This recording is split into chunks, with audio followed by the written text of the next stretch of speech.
Each candidate was notified beforehand that there would be a period for opening statements. These will last 90 seconds. Please use this time to introduce yourself and respond to the following 2 questions. 1, why do you want to be a board member? And 2, what qualifications do you have to be a Board of Education member? All right, and Mr. Haynes, we'll start with you.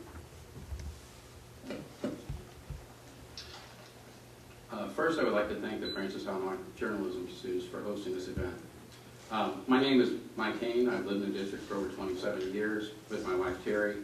I have 3 children who attended Francis Howell schools and graduated from Francis Howell High. Michael was the class of 2002, Emily the class of 2005, and Amy the class of 2009. My wife and I have been active parent volunteers in the district for more than 20 years and continue to do so. I have served on the board for 3 years, the last 2 being treasurer of the board. I'm the board representative on the Communication Committee and the Facilities Committee. I serve on the district design team for the current construction project at Francis Howell High School, Francis Howell North, Daniel Boone Elementary, and Cosley Elementary. I believe I'm qualified to be on the board because of the practical common sense approach I bring to district issues.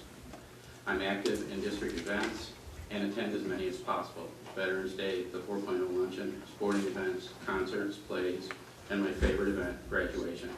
I attend all board meetings, both open and closed sessions and workshops. I attend the Missouri School Board Association and Cooperative School Districts training and conferences to stay current on educational issues. I want to be on the board to continue the progress we've made over the last 3 years with academic achievements and want to see the current construction projects completed on time and under budget. Thank you. Thank you very much, Mr. Haynes. Mr. Sun? Good evening. As you stated, my name is Mike Summer, and I'm currently completing my 6th year on the Board of Education here in the Francis Howell School District. Right now, I do have 2 children that also attend the school district in elementary and middle school. And when you ask why do I want to be a Board of Education member, I think it's because it's an exciting time and challenging time in our school district. I'm very excited that our school district has continued the academic success over the past couple of years. As a school district, we were once again recognized for the distinction of performance by the DESE by meeting 14 of the 14 requirements that are indicated. In our school district, our dropout rate has continued to decline. It's just 1/2 of where it was just 3 years ago. Our school district attendance has also increased over the past 3 years and continues to stay ahead of the Missouri state average. Also, our in-school and out-of-school drug discipline issues have continued to decline over these past 3 years. And as mentioned, also our construction updates and improvements are continuing to happen from both ends of the district. And as a district, we have been able to do this without raising our debt service as promised to the taxpayers. That's why I want to continue and be a member of the Board of Education. And as I said, though, it's also a challenging time because of the many uncertainties that continue with local, federal, and state funding. Recently, the Board of Education made a very difficult decision in regards to staffing positions. But we know that in the long run, eliminating these positions... I'm sorry, Mr. Summer, that's all the time we have. Thank you. Thank you very much.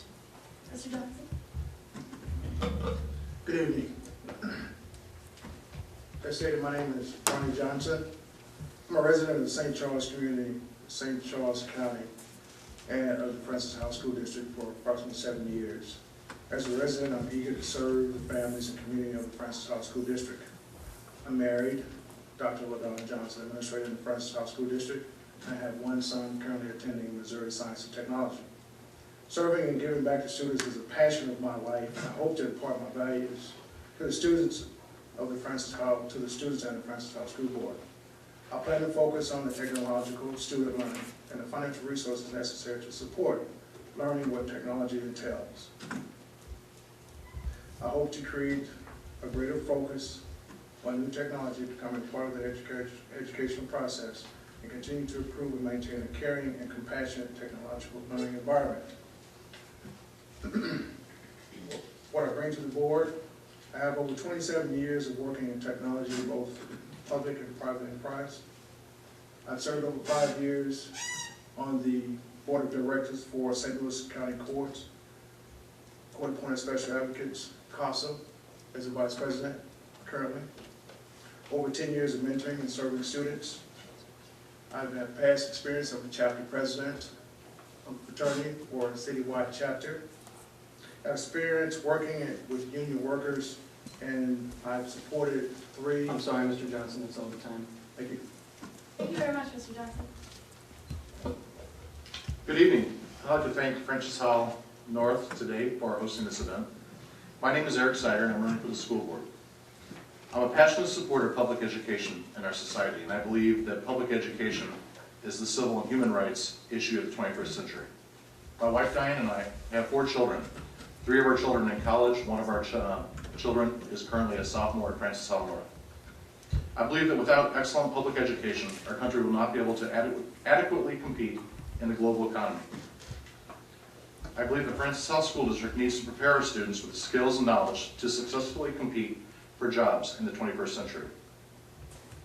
I understand the importance of fine arts education in our school district and believe that fine arts education should hold the same value as other classes and activities. Fine arts education positively affects the academic performance in other subjects and should elevate its importance in school curriculum. I also support early childhood education in the district. Children begin learning at birth and are sponge-like in their ability to grasp new knowledge. I believe parent involvement is key in their children's education. Children's education starts at home, and parents need to reinforce the importance of education by participating. As the son of a union carpenter and a union telephone operator, I support teachers and believe in their right to collectively bargain. I have over 20 years of management experience, managing both represented and non-represented employees at the St. Louis Post-Dispatch. You can read more about my beliefs and qualifications at ciderforschoolboard.org. Thank you. Thank you very much. Thank you. Mr. Ewalt? Yes, my name is Eric Ewalt. I would like to thank those who organized this event tonight. I think it's a very valuable opportunity for all those who participate to get to learn who is up here. I've lived in the Francis Howell School District my entire life. I graduated from Francis Howell in 1985. Had honors, top 10% of the class, had many scholarship offers. Selected to go to Westminster College in Fulton, Missouri. Graduated there in 1988 with a bachelor's degree in mathematics. And also while I was attending there, the school has a cooperative agreement with William Woods University, which I took classes there and earned my lifetime teaching certificate for mathematics in grades 7 through 12. I spent a short time doing teaching in Mexico School District, Francis Howell, and Fort Ewalt before I ended up working in business because I got a full-time position and everything else I had done was part-time. I did eventually get a graduate degree in project management, so I have a very good business background to go along with my interest in education. And I'm interested really in the curriculum. Thank you, Mr. Ewalt. in That's its all the time development. you Thank have. you very much. Thank you. Thank you very much, Mr. Bailey. Good evening, I'm Bert Bierman. I've been a lifetime resident of St. Charles County, and I have a 30-year background in technology. My family grew up here. My 2 daughters are grown, and I have grandkids. I have a deep desire to help the community. These times are challenging, trying to come up with solutions. I'm a solutions person. And I've had the endorsement of a couple of leaders, the chair and leader of the St. Charles County Republican Party, Cynthia Davis, has given me an endorsement. And I'm also endorsed by the Missouri State Rep, Kurt Barr. It's the first time I've run for anything, but I intend to do a great job. That's about it for me. Thank you. Thank you, Mr. Bierman. Yes, my name is Gary Miller, and I too want to thank the students from Francis Howell North for putting this on. I said my name is Gary Miller. My wife is Anita Miller. She's a teacher within the district. I have 5 kids, one of which currently is a junior at Francis Howell Central. I too graduated from Francis Howell. I actually attended Becky David, Howell and Beck right here, and then graduated from Francis Howell in 1983. Why am I running for the board? I look forward to working with the other board members along with administration and all the employee groups to make sure that the students have a voice and to ensure that the education of the students and the test scores continue to climb, and also that the dropout rate continues to decline. My qualifications really is basically that I care a lot about kids. I'm very active in youth sports at the high school level as well as at the younger level. So I really enjoy and care about kids, and basically that I live within the district, so that's really, the primary qualifications I need. So, thanks. Thank you, Mr. Miller. Mr. Lopata? Apologize for walking out early, left my notes in the car, rushing here to get here. My name is Mark Lopata, and it's been a pleasure and honor to serve on the Francis House School Board for the last 9 years. I appreciate the Francis House North journalism class getting this together, and hope we can learn from you guys tonight as you moderate this opportunity. A lot of people ask me that same question, why do you want to be on the school board? And back in 2001, when I was elected, our district faced an incredible deficit, nearly $13 million. And 3 years after my election, the district was operating at $3.5 million surplus, and I led the charge to maintain a rollback that has saved the district taxpayers more than $35 million over the last 7 years. Why do I want to run again? Pretty much to talk about some decisions that are being made on our school board that I don't think are taxpayer friendly, and I'm certain that this information will come up during the questions and comment opportunity, and I'll share that with you and my reasons for taking. Sorry, Mr. Lopata, but that's all the time. Thank you very much. If you, the patrons, have any questions for the board members, if you would please give them to Chelsea and Kelsey at this time, and we will begin the question portion of the meeting. Mr. Hain, we'll start with you. With a shrinking tax base, how do you plan to raise funds for the district and or balance the budget?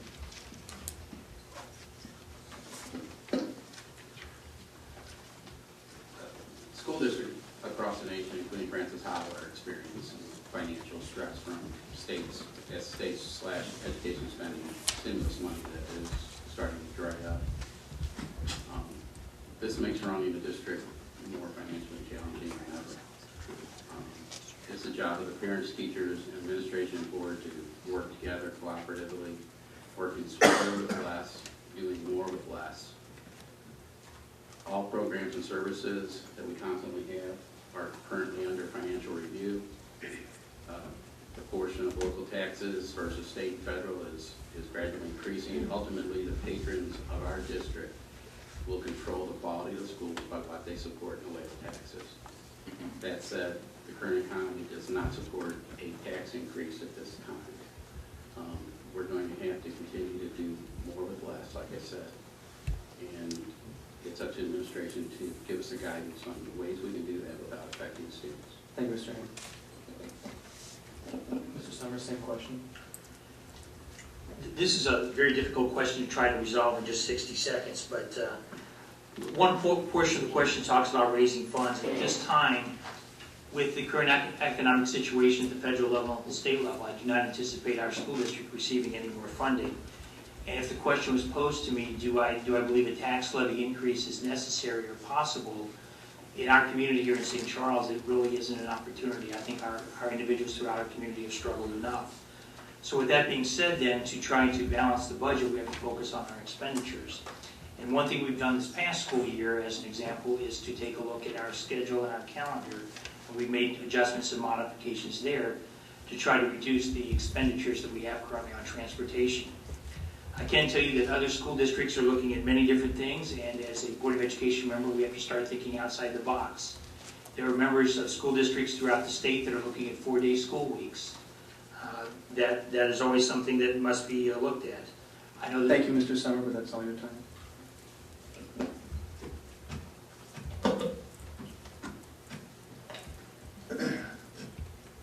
plans to raise funds with the economy being in the struggle it is now, and not knowing the definitive stress that are within the budget. We have to come up with creative ways in order to start reducing expenses. Some of the things could be consolidation, things of that sort, but need to put forth exhaust all efforts possible to try to streamline resources in order to save money in certain areas where needed, and at the same time understand the fact that we have to have a long-term plan in order to look ahead and save money in areas that we can without having to reduce heads in doing so. It's tough times for everyone. It's tough time for the school district, and therefore to go and exhaust other avenues in order to find what we can in order to produce funds and save money in other areas. Thank you, Mr. Johnson. Mr. Snyder, same question. Thank you. I struggle with the answer to this question because I value greatly the success that we have in our school district currently. If you look at Francis Howell School District and compare it to the neighboring districts, we do more for less already. The reality is that we have had a $300 million assessment change due to the change in the economy, and as the previous board members have said, we have to do more with less. How we do more with less is by thinking creatively outside the box and working with the teachers, the staff, and the administration, and the patrons to come up with new ideas. It's going to be a challenging year ahead, and I look forward to working on that challenge. Thank you. Thank you very much. Thank you, Mr. Snyder. Mr. Young, same question. Thank you. Yes, I think you led off the question with the shrinking tax base is an important key to the issue. I think the board needs to do everything in its power it can possibly do to make the Francis Howell School District an attractive district for people to move into who want to build houses and buy and build that tax base, because yes, we are in a situation right now where we're going to have less income coming in just because our property values are in decline. So make up by getting more people to want to move in, see the school district. It's a popular school district. People want to go live in that area and build a base. So I will too want to work with the other end of the equation with balancing the budget. I am not a person that wants to spend more than what we have available. So keeping things in budget, we'll need to work with all parties involved in being able to do that. Thank you. Thank you, Mr. Young. Mr. Graber, same question. I think it's a tough position that we're in. I really think that the board has done a great job over the past years. They've adopted some things that I looked at and I said, that's what kind of things we need to do. Similar to Steve Griggs, HR official, he talked about this change in the schedule, and that schedule would save a lot of money. Ideas like that are things that we need to do instead of trying to reduce the number of teachers. I think that the idea he had would save $46,000 a day. That's a lot of money. Ideas like that are the things I'm thinking of forward. Thank you. Thank you. Mr. Miller, same question. Yes, I kind of agree with Eric and the others. This is a very difficult question to answer, especially within the time allotted. I would plan to sit down with the administrative team, the employee groups, the taxpayers, as well as the other board members, to try to come up with some ideas that are lawful and reasonable, but still meet the needs of the student learning. We have to keep the student learning first when we are making decisions to cut programs, teachers, and all the support staff. Thanks. Thank you. Mr. Lafada, Can same you question. repeat the question? Just want to make sure. With the shrinking tax base, how do you plan to raise funds for the district and or balance the budget? That's what I thought the question was, but I don't know if anybody discussed balancing the budget. And, you know, it is a short period of time in which you get to answer this question. Maybe, you know, I would move that we try to add another minute to answer this question, but that's just a request from the moderator. The State House, I was down at the State House yesterday and I talked to a couple of senators, and some of the representatives. And the one thing that doesn't change is our local funding. State funding seems to be a moving target. The words that were displayed to me were caution, accountability, and good stewardship. And I'm not sure that we have displayed that this year in our decision making. And you know, if you want the state government to provide funding for this activity, then we need to be better stewards of the funds that have been allotted to us. And you know, like I said, I'm sorry, Mr. LaFawn, that's all your time. Thank you. Our next questions come from the audience. How do you plan to address the bullying in our district? We're going to extend the time 30 seconds to allow the maximum amount of time for answering this question. The question again, how do you plan to address the bullying in our district, and how do you plan on addressing current principals in our district that are not taking the aggressive act on bullying? Mr. Hain, we'll start with you.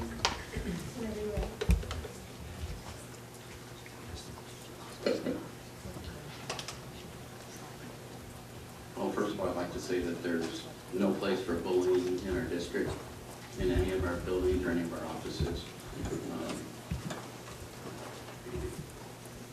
It's something that shouldn't go on, but it goes on a daily basis, I'm afraid to say. The district does take bullying very seriously.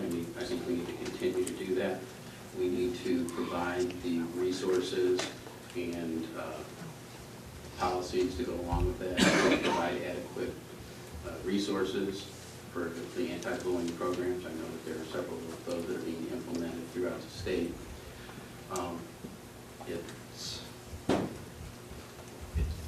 It's something that we have to address as soon as it happens. We can't allow it to continue to go on a daily basis or anything like that. Once it happens, administration needs to address it. We need to move forward and eliminate it from our schools. Thank you, Mr. Hain. Mr. Summers, same question. In our school district, or really any school district, bullying that occurs is one of those unfortunate events that's unfortunately unavoidable many times. It's one of the growing pains that many youths face as they go through their elementary, middle, and high school years. One thing that's really important, I think, that as a school district, we need to make sure that our students understand, whether it's student-on-student bullying, whether it involves an employee of the district, whether it involves a volunteer in our school district, that we as a district will not tolerate bullying, and that we need to do whatever we can in our power to make sure that it's reported and that the policies that we have in place, which are effective, are utilized. So I think I would strongly encourage parents to have this conversation with their students, with their child, to make sure that they understand that there are repercussions when bullying does occur. Whether you're the victim or the culprit, we need to do everything we can in our power as a school district to make sure that these incidents are few and far between. Thank you, Mr. Summer. Mr. Johnson, same question. Thank you. Can you repeat the question one more time, please? How do you plan to address the bullying in our district? How do you plan on addressing current principals in our district who are not taking an aggressive action against it? Okay. My take on bullying is that basically that's a no-nonsense policy.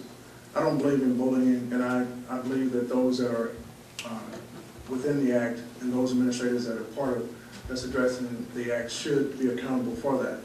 I think the school should be an environment for education, an environment for learning, and therefore bullying is not a process, it's part of a learning experience. I think it should be addressed. However, I think it should be addressed case by case, but make it imperatively known that it will not be tolerated.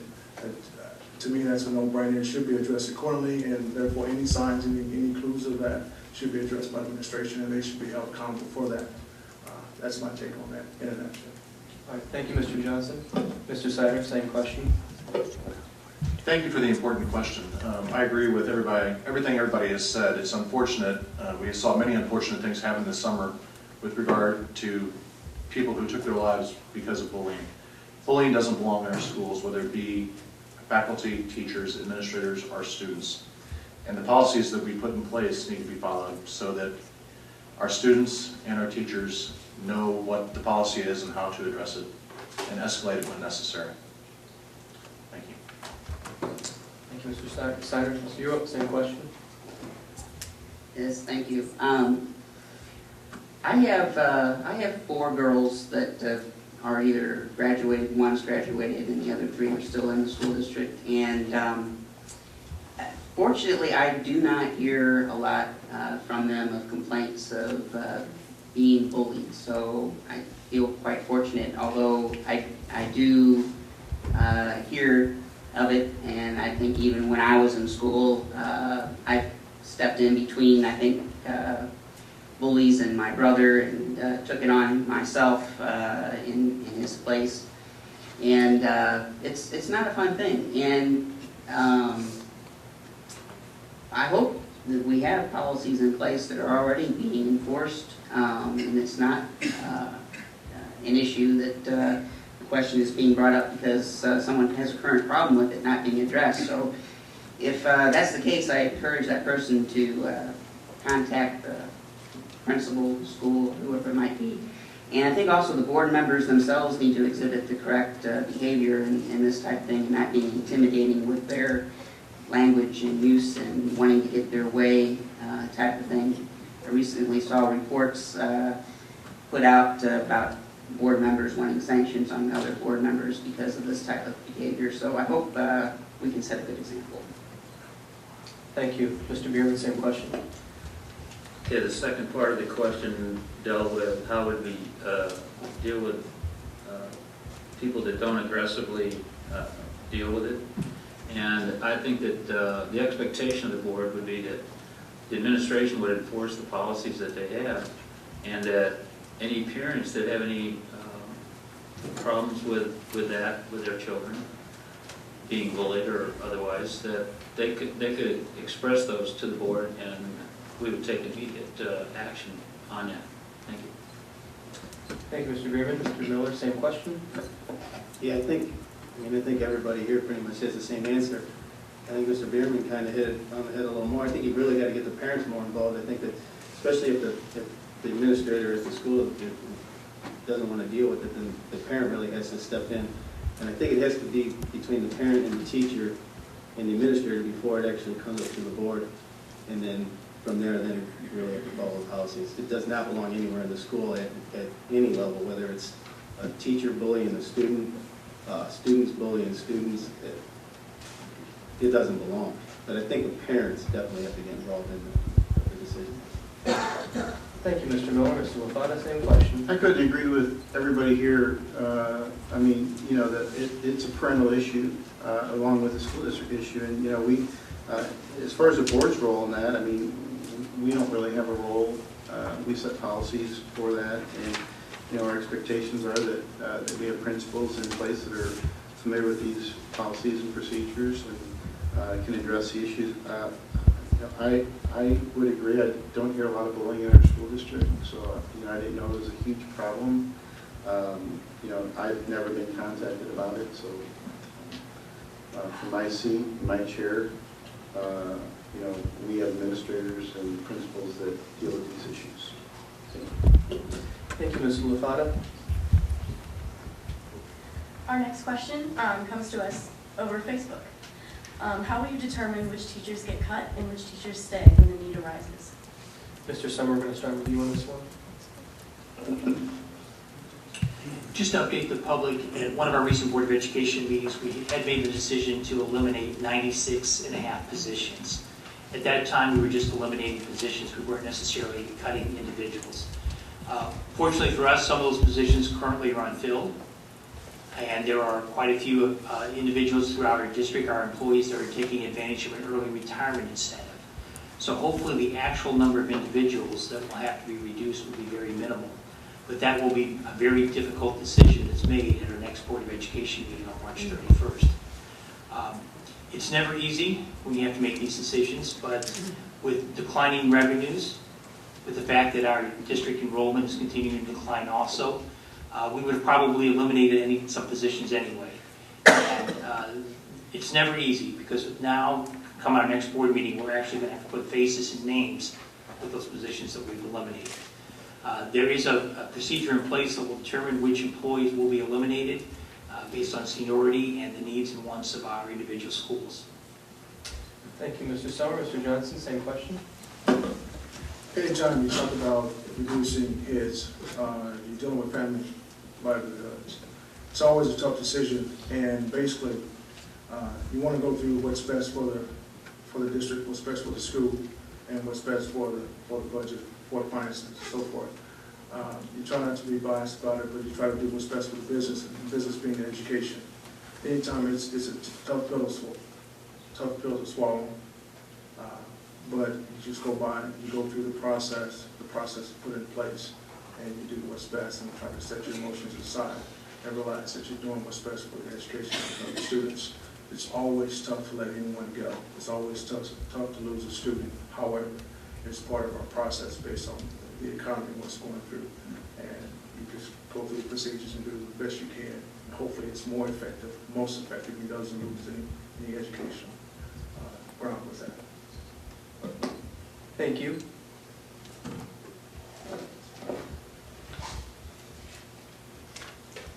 The decision of who to cut and how you cut people is always tough. And I'm sorry for the principals and the school administrators who have to make that decision.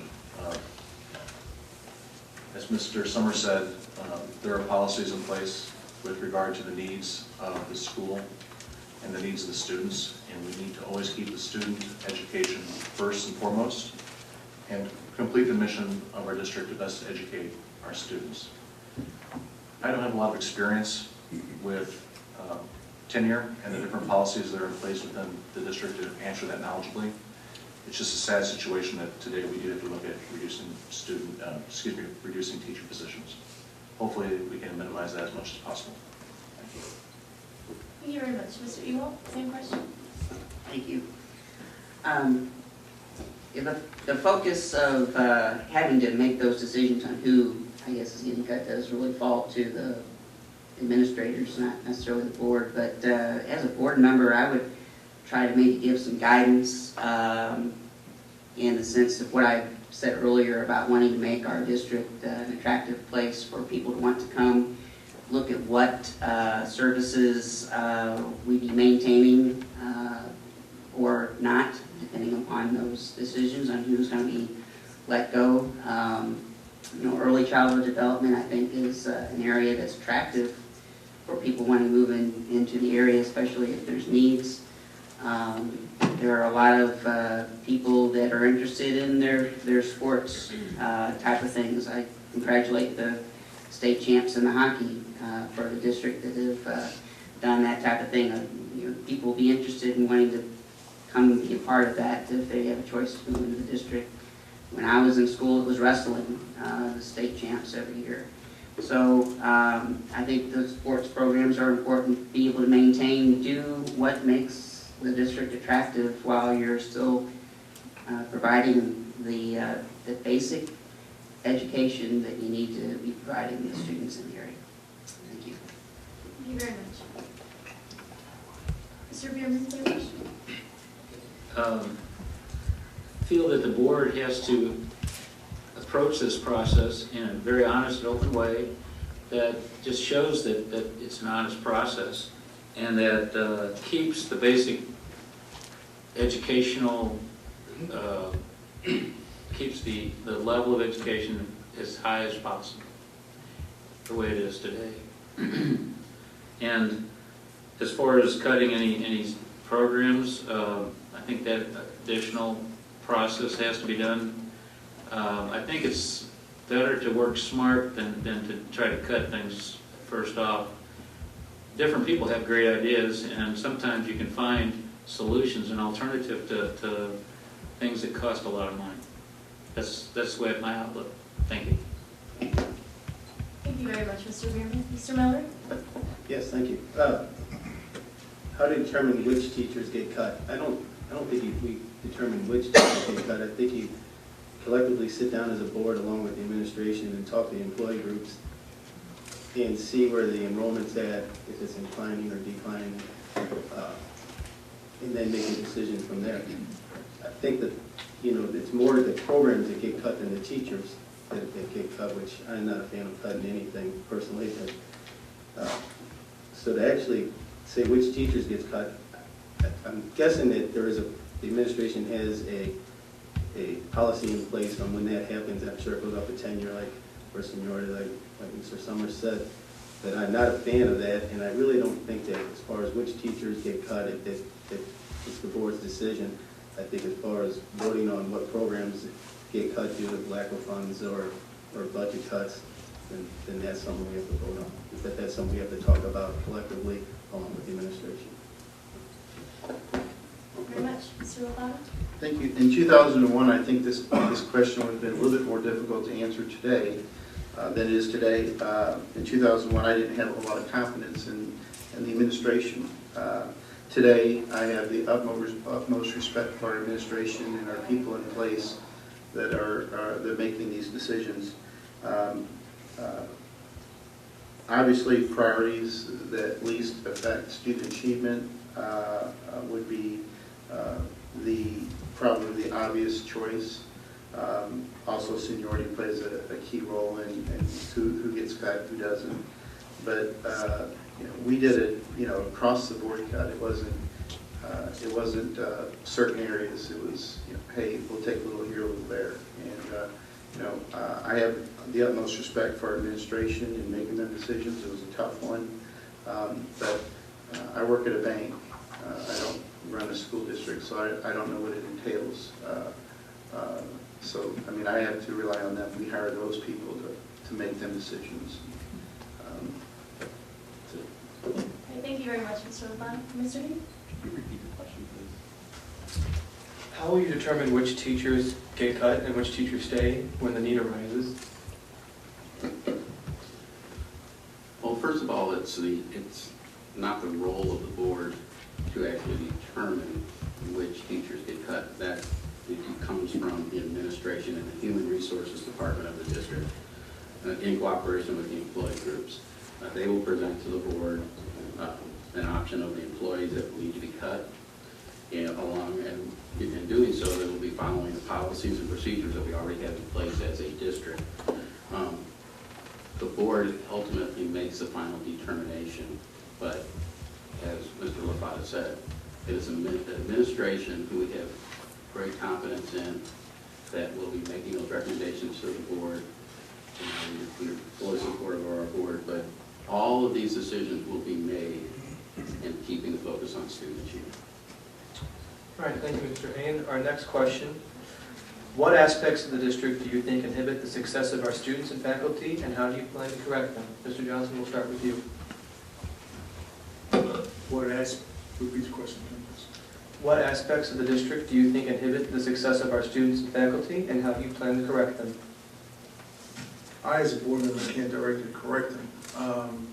For instance, my residency within the Francis House School District has basically led me to believe that this is a good school district. Some of the inhibitants that I see that may have been problems, such as some of the spending that may have occurred. However, I see this as a quality school district. There's a lot of things that could be shifted one way or the other in order to change some of the quality, but I don't see the inhibitants being a major problem as far as the quality education is provided in the school district now. Thank you. Thank you, Mr. Johnson. Mr. Sider, same question. Can you please repeat the question? What aspects of the district do you think inhibit the success of our students and faculty, and how do you plan to correct them?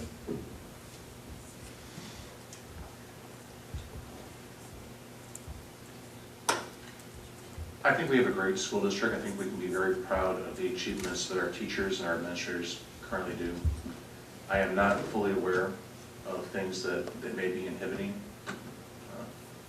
quality education within our district. If you look at our district compared to the neighboring districts around it, again, we're outscoring them.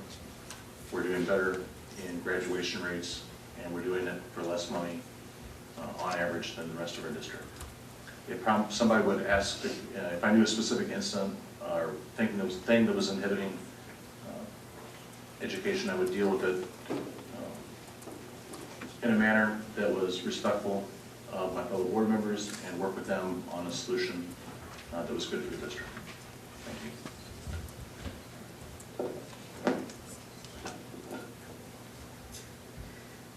I think one of the areas that we could look to is providing more technology in the classrooms. I think when I first started going into college, personal PC was just really getting taken off, and all the applications it had was in the aid in learning.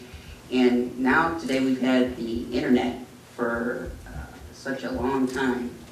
And I just recently saw reports about curriculum being online for free, available for grades all the way up through even calculus, and if you're talking about the subject of math. Things that can be accessed, I think the internet really need to be investigated.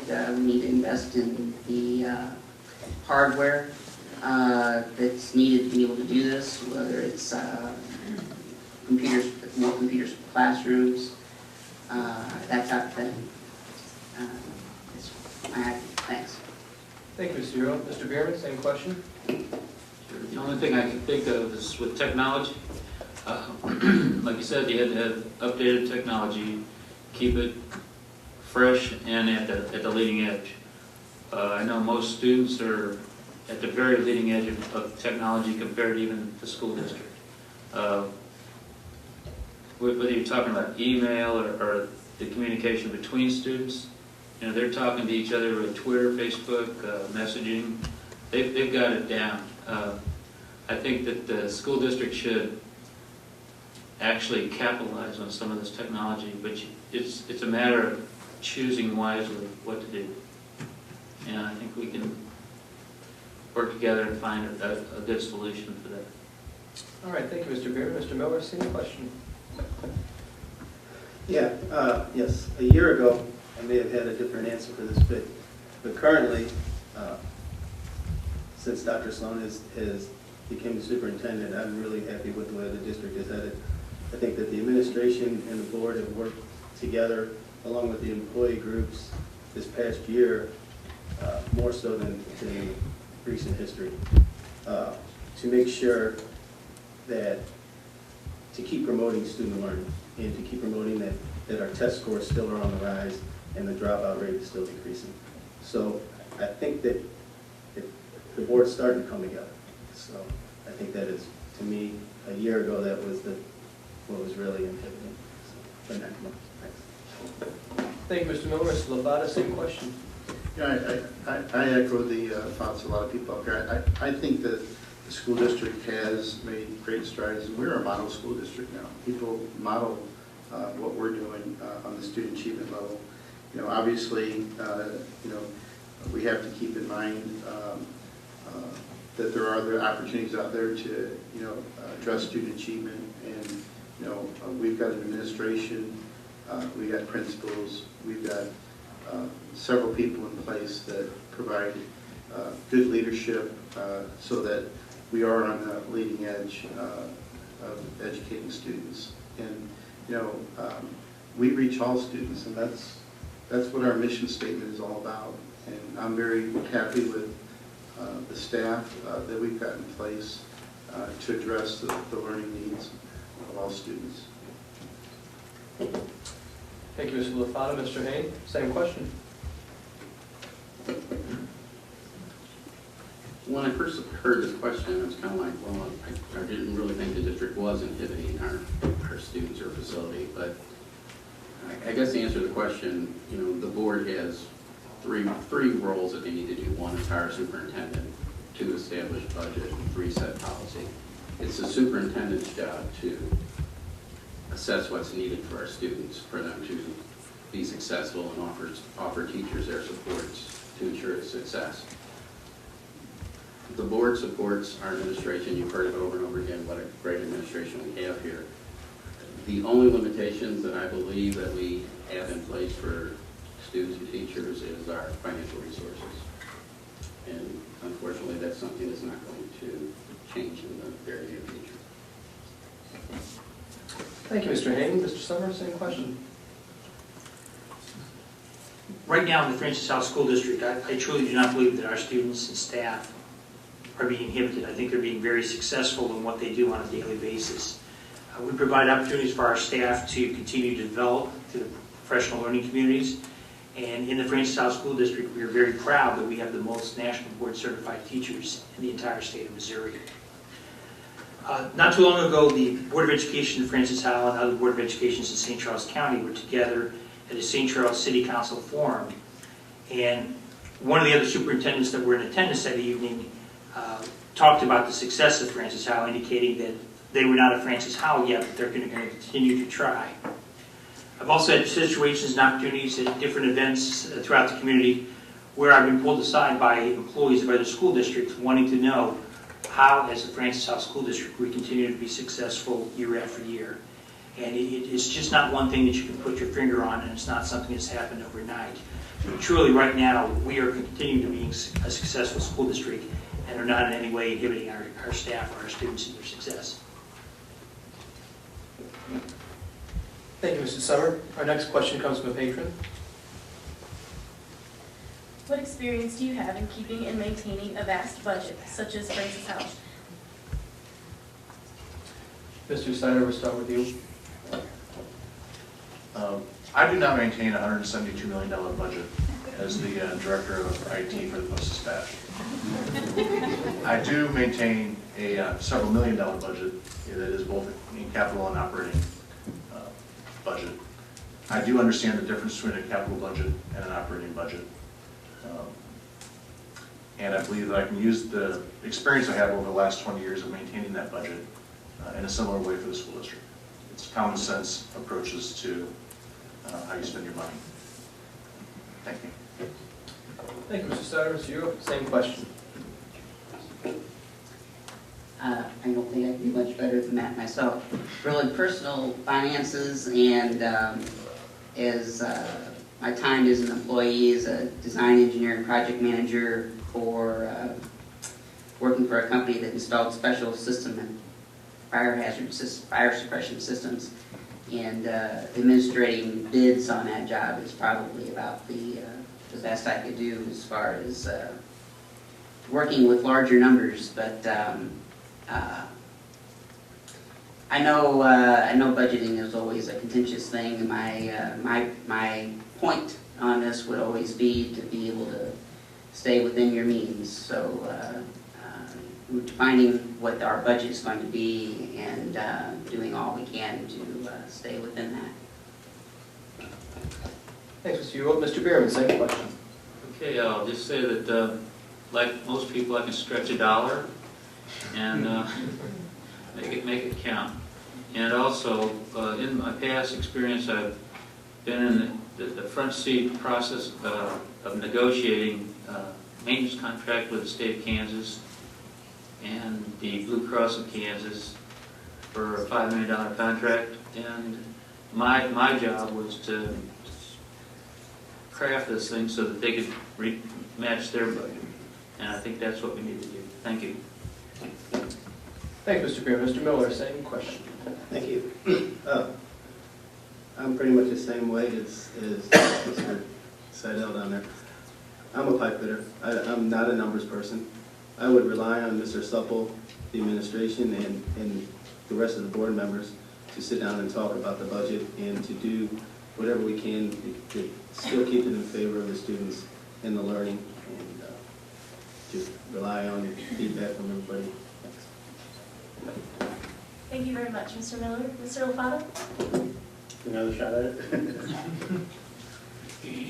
You know, once you think you understand everything about school finance, they change it. Been on the board for 9 years, and I've seen different formulas from the state that, you know, that is a moving target. It's all about really the bottom line of what they appropriate at the state for education and what your local revenues are. From there, you take a look at the expenditures, and hopefully you can make ends meet and balance the budget. The beauty about the school district is you don't have to make money.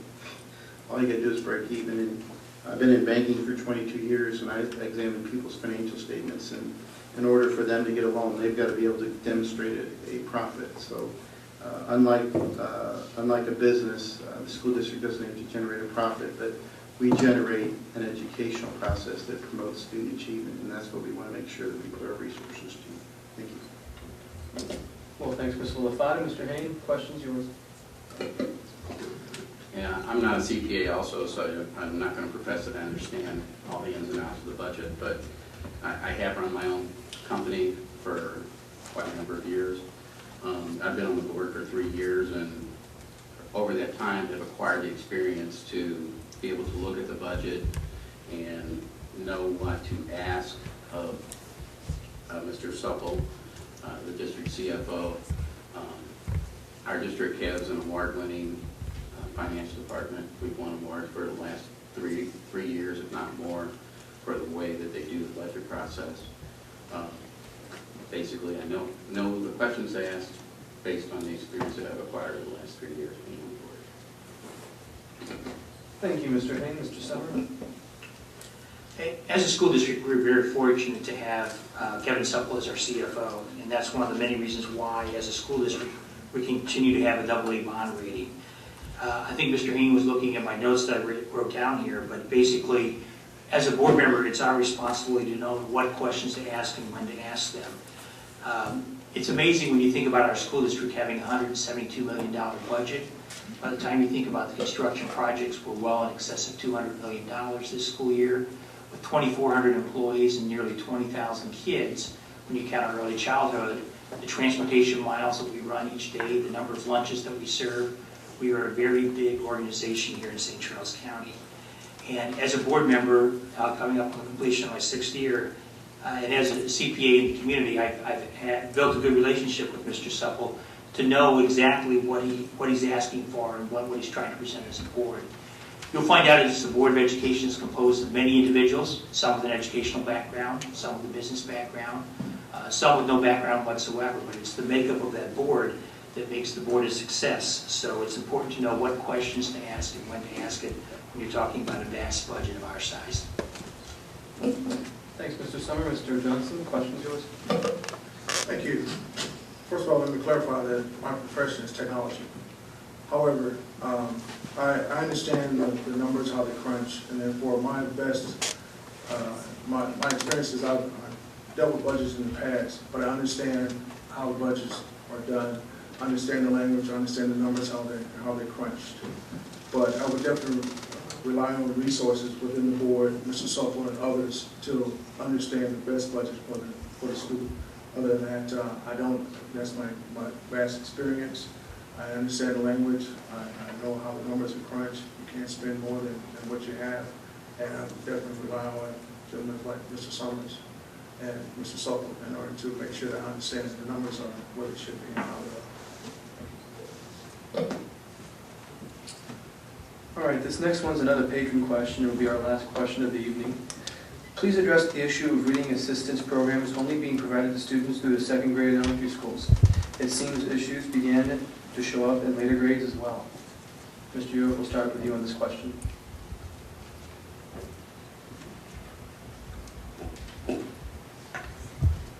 I have to say that I really don't have any personal knowledge on this particular issue. I know one of my daughters had experienced some struggles with reading, done some things with their school and at home to help that out. But the specifics of your question, I'm afraid I'm not able to address, so apologize. Mr. Bierman, questions? Yeah, could you please repeat the question? I didn't get all of it. Please address the issue of the reading assistant programs only being provided to students through the 2nd grade in elementary schools. It seems issues begin to show up in later grades as well. So to restate that, you're asking that the reading assistance program should be in later grades also? Just please address the issue of them not going past the 2nd grade. Right, okay. I believe that that's more of an educational issue, thus left up to the the administration of the district to address that problem. You know, it's something the board can discuss with them, but it's their call. And so that's my view. All right, thank you, Mr. Guerin. Mr. Miller, is there a question? Thanks. I kind of agree with these two that I don't really think it's the board's policy to address how the reading level is at the 5th grade or 6th grade and when it should be, the reading assistance program should be taken to a higher level. Obviously, if there isn't a problem at the 5th, 6th, and 7th grade with reading, then that is something that the administration should sit down and look at and say, yeah, we do need to take the reading recovery or the reading assistance program to the next level. I too agree that, I know that we have a reading recovery program that, we assist students, and obviously that, there is part of that was cut from our budget just recently. As far as, it showing up later in grades, like all have stated up here, that, it's not the board's responsibility to provide that sort of research. That's research that's done by the administration, and certainly if it was showing up in droves, we would certainly know about it. Certain that if students have needs, I'm certain that the administration would bring that forward for us to decision. So, I'm not qualified to make that assessment. Mr. Haynes, same question. At a recent board meeting, we made the tough decision of cutting almost 96 and a half employees, the vast majority of those being teachers. And at that meeting, we had an opportunity to talk with the superintendent and the chief academic officer, and one of the main concerns of the entire board was student achievement. And if these cuts were to have an impact on student achievement, that their first item would be for them not to be afraid to come back to the board and ask for additional resources so that we continue to meet the needs of our students. And both the superintendent and the chief academic officer said that they would not hesitate to come back to the board, ask for additional resources as needed to meet any shortcomings that may come forward, and I trust that they will do that. Thank you, Mr. Haynes. Mr. Summer, questions or wisdom? As a member of the Board of Education, you're always concerned when you hear about students having difficulty reading or really any other subject matter. We're very fortunate in our school district with our chief academic officer and our current superintendent, Dr. Sloan, who's our former chief academic officer, that they realize that the student success is our #1 goal. As a Board of Education, we rely heavily upon these two to look at reading assistance and all the other programs that we have to make sure that if a change or adjustment is needed within our school district, that those recommendations do come forward. It's always a difficult decision, as Mr. Haynes mentioned, to make any modifications to our staffing needs, especially when we know in the future, in possibly the 2012-2013 school years, that we might even have to make deeper cuts than we have so far.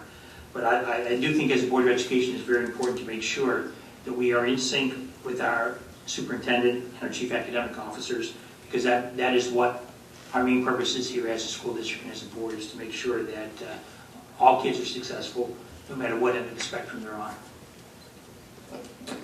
Thank you, Mr. Summer. Mr. Johnson, your question. Thank you. If I were a new board member, basically I would question the disconnect. If there's an issue that's starting at 2nd grade level and it's affecting the 5th and 6th grade levels, and therefore I would question why and how, where is the disconnect to the 2nd grade? To me, it's unacceptable to have affect reading ability in the higher grades. So therefore, I think there should be a level at 2nd grade, and whatever resources we need to bring that forth to make sure they are reading at the level they should be, then we should make it happen. To allow it to go up in the higher grades, I don't think it's a concern. It should be at that level. All right, thank you, Mr. Johnson. Mr. Sutter, your question.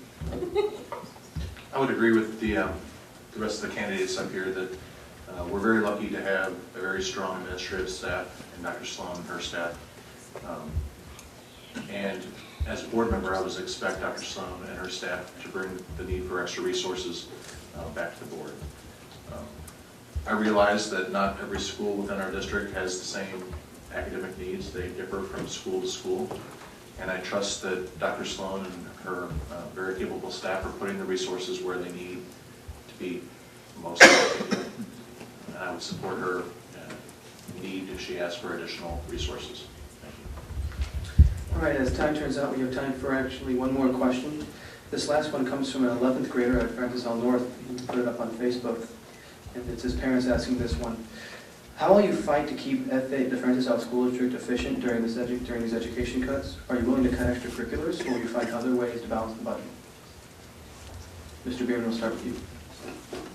Okay, I noticed that a lot of the cuts are from the state, whether it's Department of Education cutting the funding per student, or the reduction on the transportation funds from the governor signed off on that. So the state's pulling back in their funding, and if we don't find a way to do things smarter and find solutions for the funding reductions, it will have an impact. I think that a lot of people have good ideas, and by looking at different alternative ways to do things, we can offset that. So that's my answer. All right, thank you, Mr. Bierman. Mr. Miller, same question. Could you repeat, please? How will you fight to keep the Francis Hall School District efficient during the education cuts? Are you willing to cut extracurriculars, or will you find other ways to balance the budget? I would sit down with Dr. Sloan and Kevin Supple and the rest of the board and the employee groups to find other ways to come up with, to help balance the budget instead of cutting programs. I don't think I think the main issues are obviously reading, mathematics, and science, but I think there's a lot more to school than just those three. And as far as cutting a fine arts program, or athletics, or what the gifted program, which was up for cut. I'm not a fan of that. I think those kids their brains have to be challenged too, and if it's not challenged, then they just sit there and they kind of get stagnant, and they kind of get bored with school. So I'm not for cutting programs. I would sit down with the board, like I said, and Mr. Supple and Dr. Sloan, try to come up with different ways before we do cuts. Thanks, Mr. Miller. Mr. LaFava, same question. Well, as I recall, extracurricular activities are less than 1% of our budget, total budget. If it came down to that, we got bigger problems. So, realistically, it wouldn't probably even be mentioned as a cut, simply because it's a very minute part of our budget. Fortunately, we have a great support program in place with our athletics that parents are deeply involved in that. And, the school is focused on educating kids.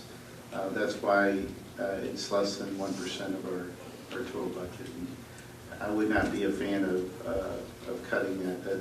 That seems to drive kids, some kids that are at risk to perform in school. So, like I said, if we got that far, we got bigger problems. So. Thanks, Mr. LaFava. Mr. Haynes, same question.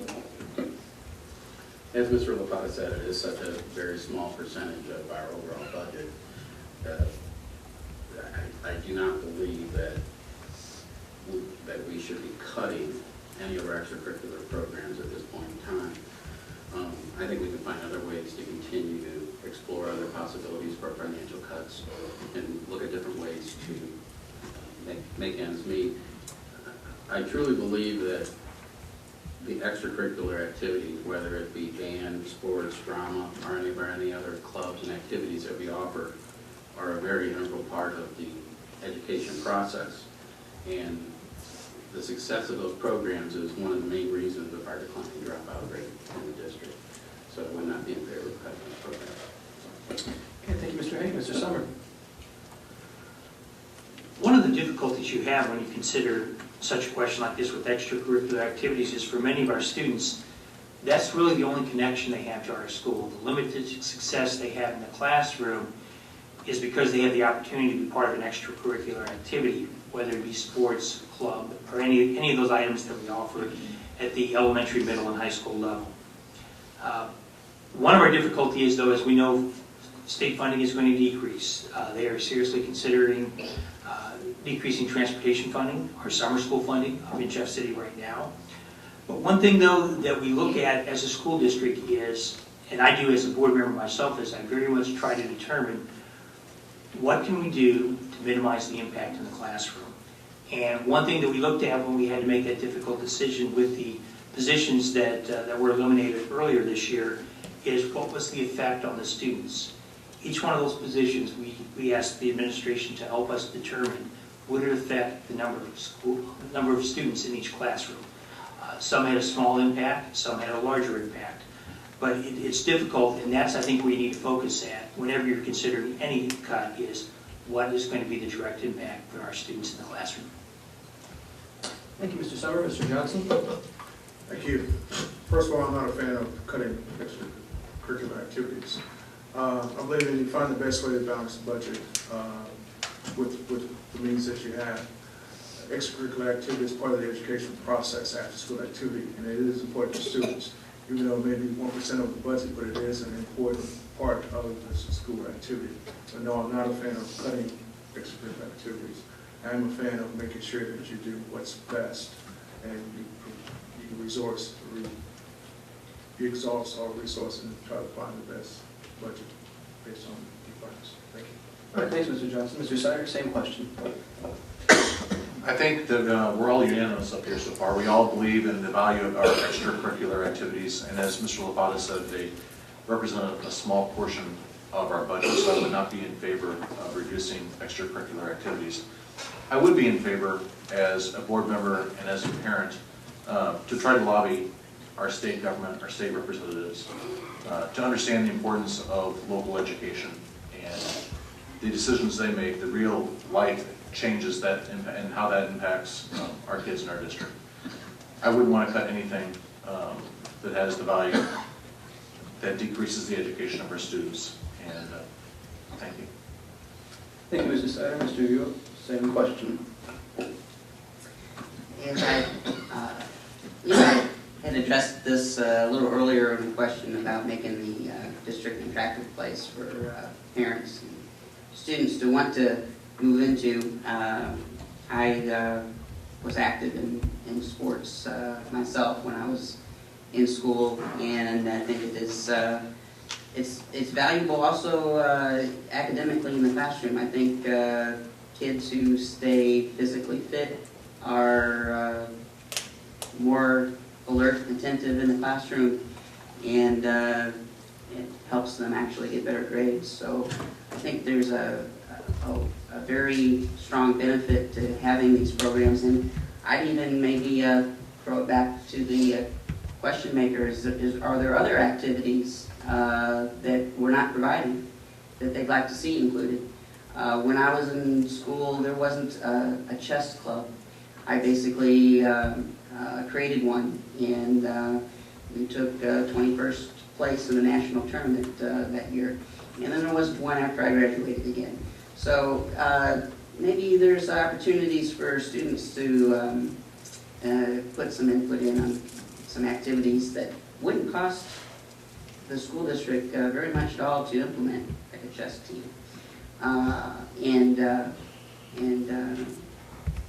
make the district better. All right, thanks, Mr. Ewalt. I know we said that was going to be our last question, but we just had one come in over Twitter, which we find to be very pertinent right now in light of what happened in Wisconsin today. The MSBA supports the elimination of teacher tenure. What are your stances on this issue? Mr. Miller, we're going to start with you. Personally, I feel that in 18 minutes, the Senate in Wisconsin destroyed 50 years of civil rights. That's my personal opinion on this issue. I'm not for this. I am, as I said, I'm a piper. I'm a very union-rooted person. I personally believe it was not about budgeting a balance. I think there was other issues involved that I really don't want to elaborate now, but I don't think this is the right crowd. So So, no, I'm not, I am not for that, obviously, thanks. Thanks, Mr. Miller. Can you repeat the question? All right, the MSBA supports the elimination of teacher tenure. What are your stances on teacher tenure? I'm not really sure what they got rid of in Wisconsin as far as, tenure laws. I think that some of it was based on possibly negotiations of certain benefits, but not so much just collective bargaining rights the teachers currently have. We don't have collective bargaining rights in Missouri, so really to address this question, you'd almost have to find out, exactly what the tenure laws were in Wisconsin. I mean, to answer what has changed in Wisconsin as opposed to Missouri, I couldn't really comment on that. I know that we are a meet and confer state. We meet with the employee groups and confer and provide input to their contracts. And that's the extent of the benefit that's in Missouri right now. All right, thanks. I'd like to remind the candidates this is about teacher tenure, not collective bargaining. Mr. Haynes, we'll go to you. Well, there's a lot of information floating around, correct and incorrect, about teacher tenure. Some people believe that once a teacher gains tenure, that they're an employee of the district forever. It's the golden ticket, per se. I know in our district, all of our teachers are evaluated on an evaluation program that was done in cooperation with the Teachers Association Administration. And we do hold our teachers accountable, whether they're tenured or whether they're untenured. And if a tenured teacher in the district is not doing the job that they're being paid to do at the expense of our children's education, the administration and board is not, in the past, has always moved forward to remove these teachers from the classroom. I don't know that it would affect us one way or the other, because it's not the goal to take it like this in some communities. All right, thanks, Mr. Haynes. Mr. Summers, same question.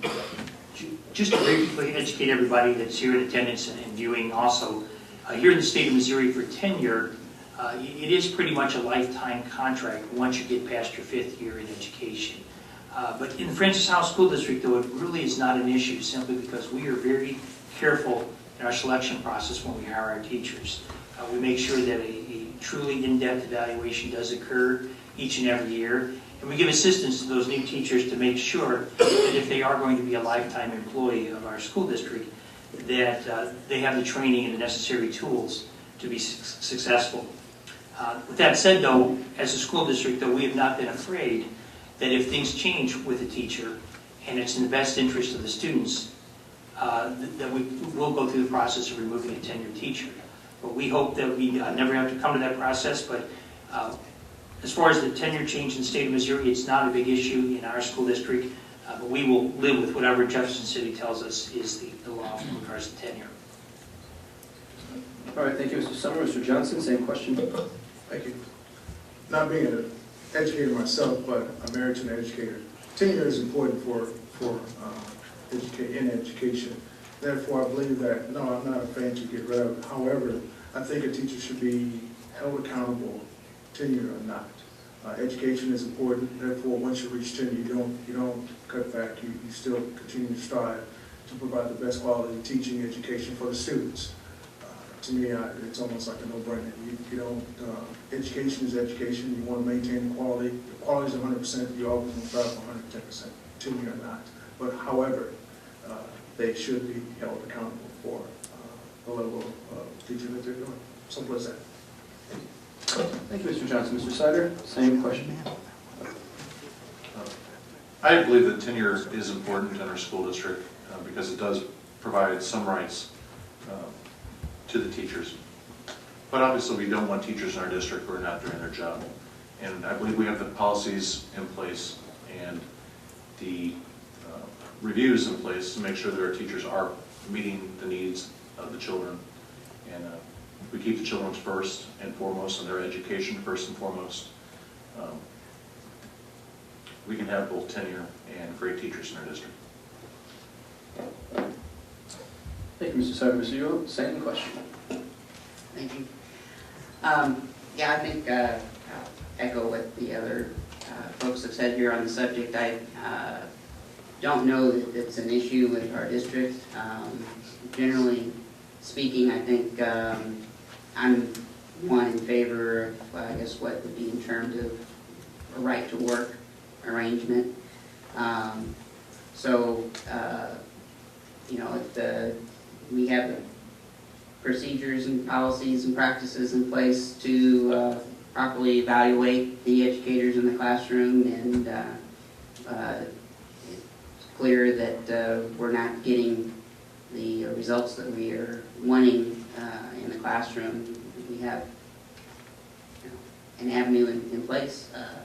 Otherwise, we're happy to have that teacher. All right, finally, Mr. Bierman, same question.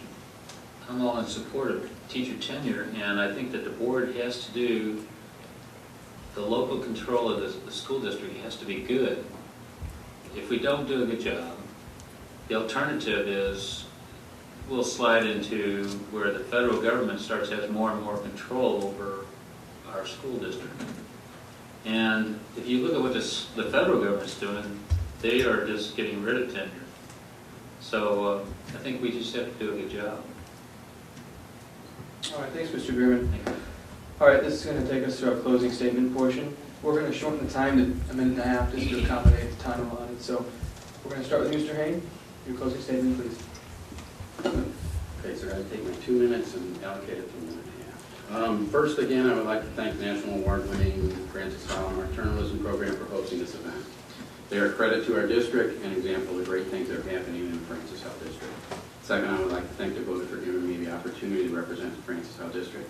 When I attend events, I receive accolades for being a member of the Francis Hall School Board. This is a credit to the hard work and dedication of the students, teachers, and staff. If I'm able to continue to serve on the Francis Hall Board, I will continue to keep the focus on the student.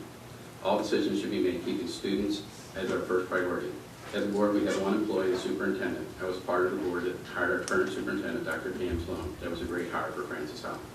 We need to let the staff do their job. Administration has the resources and knowledge to provide recommendations to the board on what is needed for our students to succeed. It is our job to support administration.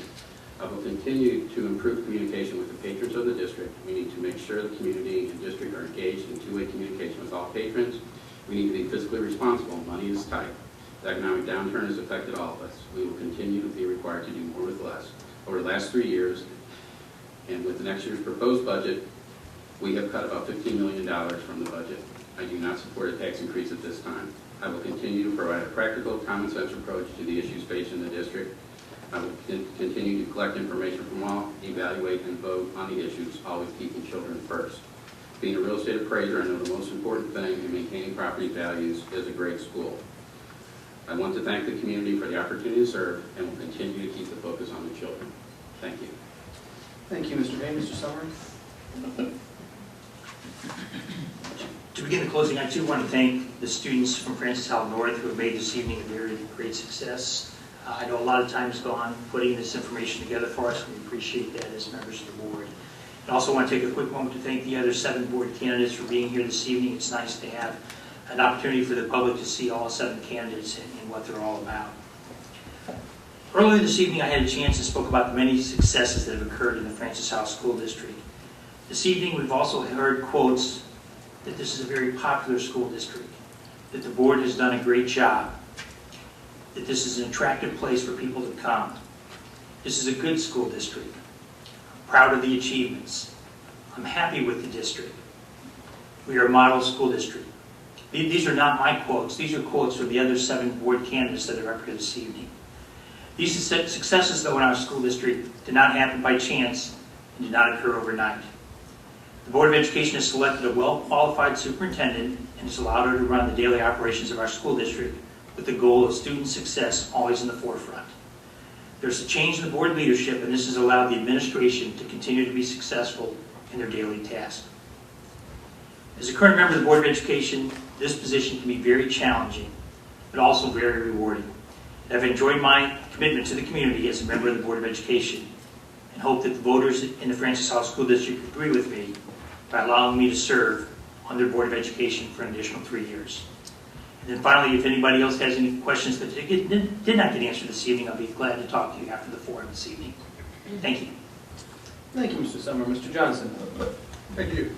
I'd like to thank the Francis Howell North School students as well for the opportunity. I see the strides made by the teachers within the district to provide the quality of public education essential to allowing students to succeed.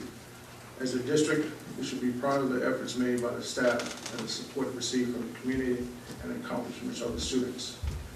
And we should continue striving together to improve student achievement and prepare our children for the diverse challenges they will face in the future. Our mission will allow an open dialogue with all stakeholders to achieve the Francis Howell goals. Only through all parties working together can we, as a district, continue to prepare for the challenges in the future. Decisions made to solve short-term, immediate financial problems will have long-term impact on our staff and community and how we prepare our children for the future. We must build a network of trust. We must have a win-win community for parents, staff, and our children.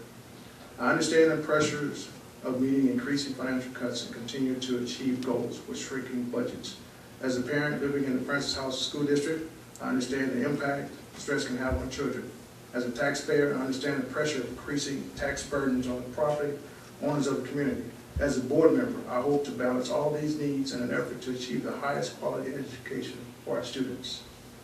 I don't just say that I believe in Francis Howell as a great school district. I truly believe actions speak louder than words. And Francis Howell has certainly proved great success with employing quality education. And in my opinion, failure is not an option. I thank you for the opportunity and look forward to serving you on the board. All right, thank you, Mr. Johnson. Mr. Sire, your closing statement, please. Ladies and gentlemen, thank you once again for attending. Francis Howell North, great job, award-winning school newspaper. We're very proud of you. I realize that tonight I may not have an answer to every question, or you may not agree with every question or every answer that I provided. As a Board of Education member, I will work tirelessly for our children and our community to support the mission, vision, and values of the Francis Howell School District. If elected, I may not always agree with my fellow board members, but our differences will be discussed and debated in a civil and respectful manner. We will find more common ground than differences as we stick to the core mission, vision, and values of the district. Thank you. Thank you, Mr. Sire. Mr. Ewalt, your closing statement, please. Yes, thank you again for holding this. It's, for me, really, I look at it as an opportunity to talk to everyone that's interested in this, because I'm not intending to spend any money advertising myself in this, so I'm really looking forward to just contacts I can make with individuals, being out answering questionnaires that I get from the different interested groups, and that type of thing. So this is important. My focus really, if I am elected to the board, will be working with the school board, administration, teachers, focusing on curriculum, the methods of delivery, the metrics which we're using to determine whether or not it's being communicated well to our students. I could envision a day really where our educational system is paperless, where we get to the point where technology is computers, iPads, that type of thing, where all the students are using it and we don't have all this paper up here that we're dealing with in the classroom. I've got visions I'd like to see. We do have, I believe, a good school district. I apologize, Mr. Ewalt, but that's all the time you have. Thank you. Thank you. Mr. Green, go ahead. Yes, I want to thank everyone. I'm a first-time candidate for the school board, and I really want to thank the current school board for all the heavy lifting that's been done to keep Francis Howell School District at such an excellent educational opportunity the students and residents of our county. And I also want to thank the administration for all the things that you've done. I have a lot of faith in the administration, and I want to thank people for being here tonight. I know that's an inconvenience for a lot of people to be here. I'd like to see the interest that you're putting into this school district. Thank you. And I just want to do a good job and try to keep the school district at the level that it is now. Thank you. Thank you, Mr. Berry. Mr. Miller? Thank you. I too want to thank Francis Howell North Journalism for putting this on, and thank the administration, Dr. Sloan, for hosting it. I too would like to thank the board members that are up here, the existing board members and the candidates that are up here. It is good to see all 8 people up here. I look forward to being able to sit down, like I've said all night, sit down with the other board members and sit down with administration and really work with all the employee groups to be sure that they are heard in order to come up with a responsible budget with the money that's allowed to keep the learning process for the kids growing. I think that is, like Mr. Lafata said earlier, the mission statement is what we are here for. So I really look forward to working with all the groups on keeping that going. Thanks. All right, thank you, Mr. Miller. Mr. Lafata? I'm not sure why you guys would forego American Idol or Mizzou basketball, but that's where I would be tonight. But I appreciate you guys coming out tonight and hearing different views from different folks. When I was first on the board back in 2001, our district faced a $13 million deficit. Next year, we'll be halfway there. Our board voted to deficit spend $3 million in 2011. Next year it'll be $6 million.